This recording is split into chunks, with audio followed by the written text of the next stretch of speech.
Question. When was the last time 10 minutes belonged completely to you? Not 10 minutes hiding in the bathroom while somebody knocked. Not 10 minutes scrolling while half of your brain listened for a crash in the next room. Not 10 minutes sitting in the school pickup line answering messages. 10 minutes that were actually yours on purpose, where you decided what happened and everybody else's needs had to wait their turn. If you can't remember, I'm not surprised. Because somewhere along the way, moms got really good at making sure everybody else made the list: the kids, the job, the house, the appointments, the practices, the groceries, the laundry, everybody's needs, everybody's dreams, everybody's next thing. And somehow, your name disappeared. Last week, we talked about the myth of the perfect routine. You fired a should. You chose something that could actually survive your real life. This week, we're doing something with the space we created. We're taking some of it back. 10 minutes.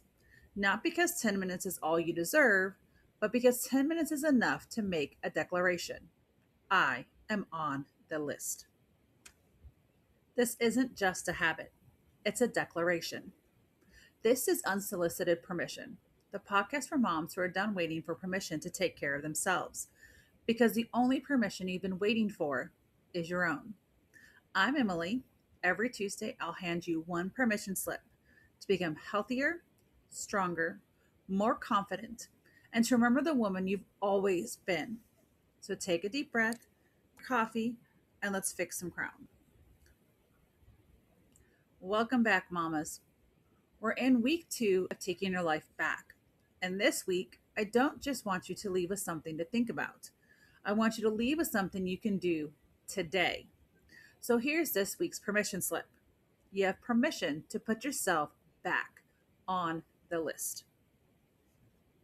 And we're starting with 10 minutes. 10 minutes for your body, your mind, your faith, your dream, your joy, your future. Whatever part of you has spent too long waiting until everybody else is finished needing something. You don't have to earn those 10 minutes. You don't have to finish everything first. You don't have to explain why you need them. You just get to take them because you are on the list too. Let's talk about why we're starting with 10 minutes.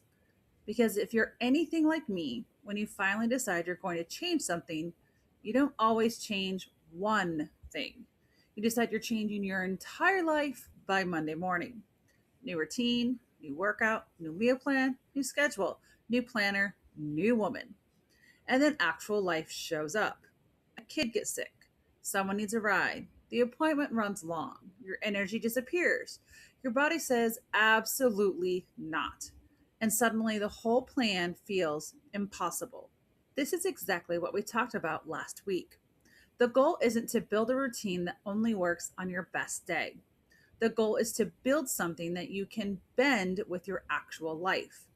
And 10 minutes has a better chance of surviving real life than an hour does. 10 minutes doesn't necessarily require a babysitter. It doesn't require a gym. It doesn't require a perfectly quiet house. And it doesn't require you to become a completely different person first. 10 minutes is small enough to begin, and beginning matters. Because 10 minutes that actually happens changes more than the hour you keep promising yourself you'll start someday. We're not starting small because you deserve small. We're starting small because small can become consistent. And consistency creates evidence. Evidence that says, I follow through. I matter. I can make room for myself. I can trust myself again. Now, I want to make something really clear. When I say put yourself back on the list, I'm not just talking about bubble baths. I'm not even just talking about workouts or eating better. I'm talking about the parts of you that have been sitting on the back burner while you make everybody else's life happen. Your health, your friendships, your faith, your creativity, your goals, your education, your career, your business, your dreams. The woman you are still becoming. And this one is personal for me because there are times when I'm working and one of my kids will come up to me and say, Mom, are you done working yet? And I'm going to tell you the truth. There's a little stab of guilt every single time because I'm their mom. I love being their mom. I don't want them growing up remembering me as somebody who was always staring at a computer. I don't want my dreams to come at the expense of their childhood. And for a long time, that fear had way more power over me than I realized. This company, this dream, this movement I want to build for moms has been sitting on the back burner for about 3 years. And if I'm being truthful with myself, I really wasn't dedicated to it. Not because I didn't care. I cared so much that I was terrified. Terrified I would fail. Terrified I'd pour everything into this and it still wouldn't work. Terrified that working on my dream meant taking something away from my children. And at the same time, I was working a full time job, a job I actually loved. But eventually, the environment I was working in, combined with living with IIH, started changing me. I was depleted, I was overwhelmed. My body was struggling and battling depression. And without meaning to, I was becoming the mom I didn't want to be. That's the part nobody talks about when we say mothers should sacrifice everything for their families. Sometimes sacrificing yourself doesn't actually create the version of motherhood you wanted. Sometimes motherhood makes you tired, resentful, disconnected, short tempered, even empty. Because you can love your children more than anything in the world and still need a life that contains you. Right now, my life looks very different. I'm unemployed. I'm building around a health condition that sometimes gets more say over my schedule than I do. And yes, there are days when I am scared. I worry about whether this business will succeed. I worry about whether I'm going to be able to provide for my children. I worry whether I'm making the right decisions. I also know something now that I didn't fully understand before. I am happier. I am more present. I feel more like myself because I finally decided that my dreams, my hopes, my health, my aspirations, and the woman I want to become deserve a place on the list too. And yes, sometimes that means my child asks, Mom, are you done working yet? And sometimes my answer is, give me 10 more minutes. Not 10 more hours, not go away, mommy's busy. 10 minutes. Because sometimes loving my children well means closing the laptop. And sometimes loving them well means finishing the thing I'm building. They need my attention. And my dream needs my attention too. Those things do not have to be enemies. That boundary doesn't have to make me less of a mother. It reminds me that motherhood is not supposed to erase the rest of who I am. And I genuinely believe I am a happier mom because I finally put myself back on the list, not at the expense of my children, alongside them. That's the difference. And that's why these 10 minutes matter. Because the 10 minutes are not really about the clock, they're about what you're saying when you take them. Every time you intentionally make room for yourself, you're telling yourself, I still here. My needs matter. My health matters. My dreams matter. My future matters. I am on the list. For years, your days may have quietly sent you a different message. Everybody gets cared for before me. Everybody's schedule matters more than mine. Everybody else's dreams are more urgent. I can have whatever energy is left over. And whether we realize it or not, our kids are learning from what we model too. So, what if they also saw this? A mom who loves them fiercely and still has dreams. A mom who shows up for their practices and also keeps promises to herself.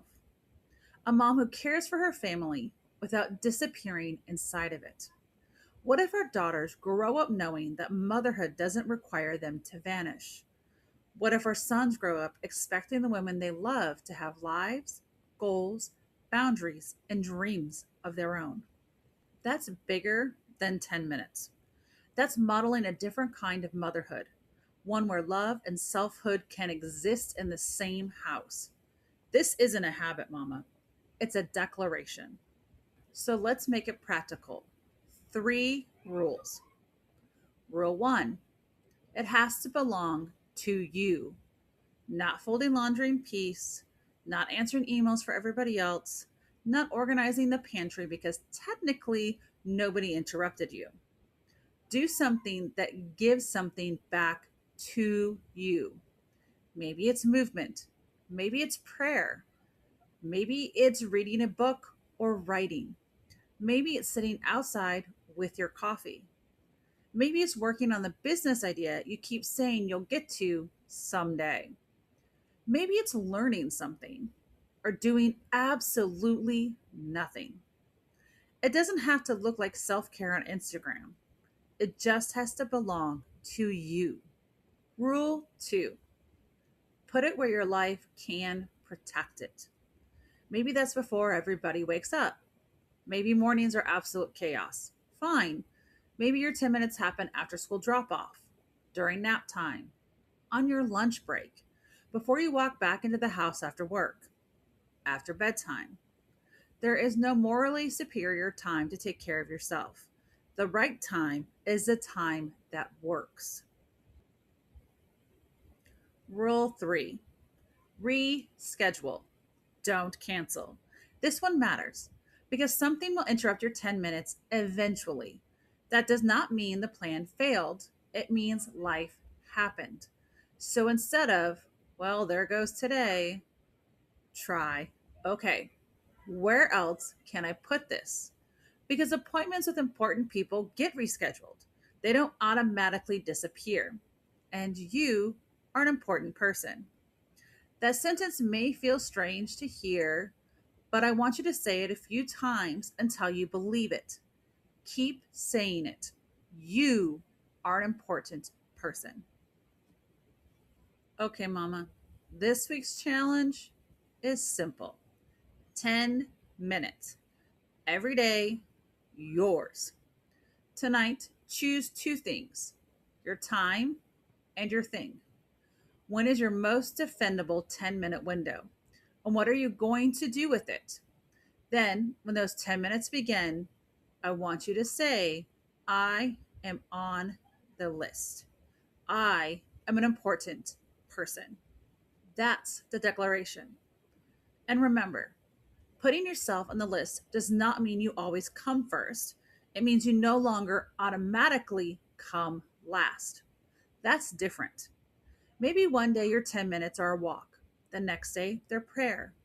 Maybe Friday your 10 minutes are spent writing the first paragraph of the book you've talked about for 5 years. It doesn't have to be the same thing every day. We're not creating another rigid routine. We're creating evidence that your life has room for you. And if a day completely falls apart, you don't start over. You don't turn 7 imperfect days into another reason to beat yourself up. Tomorrow still belongs to you too. Then come into the Crown Club and tell us, what are your 10 minutes? And what are you putting back on the list? Your health, your dream, your joy, your faith, your creativity, your rest. Name it. Because sometimes the first step toward reclaiming something is admitting that you miss it. So here's your crown fixing moment. You do not have to choose between being a devoted mother and being a woman with dreams. You do not have to finish raising everybody else before you're allowed to keep becoming yourself. And you don't have to wait until life magically gives you more time. Sometimes you take 10 minutes. 10 minutes to move your body, 10 minutes to rest, 10 minutes to pray, 10 minutes to build, 10 minutes to dream, 10 minutes that say, I am on the list. Because putting yourself back on the list isn't taking something away from the people you love.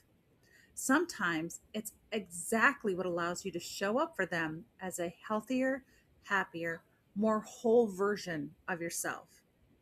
If this episode spoke to you, follow the show and come join us in the Free Crown Club on Facebook. The link is in the show notes. And next week, back to school season is here. The calendar is about to explode. Practices, homework, lunches, drop offs, activities. Everything starts competing for your attention again. And this is usually the exact moment moms disappear from their own lists. Not this year. Next Tuesday, back to school, not back to survival mode. We're taking everything we built these first 2 weeks and testing it in real life.